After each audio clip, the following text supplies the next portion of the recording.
কোন সুদখোর মনে রাখবেন স্ত্রী সন্তানের প্রতি দরদি না। কোন কিস্তিখোর যারা কিস্তি নেয় এই হারামখোর মূলত স্ত্রী সন্তানের মায়ায় না, লোভে লোভে লোভে। আপনাকে বলে নাই বেটা স্ত্রী সন্তানকে হারাম দ্বারা পালতে, হারাম দ্বারা তার সংসার করতে। আপনাকে আল্লাহ বলে নাই, নবী বলে নাই, রাষ্ট্র বলে নাই, মেম্বরে বলে নাই, চেয়ারম্যানে বলে নাই, এই পৃথিবীর কোনো পাগলেও বলে নাই।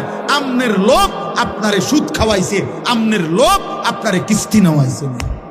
আপনি হারামখোর মিয়া।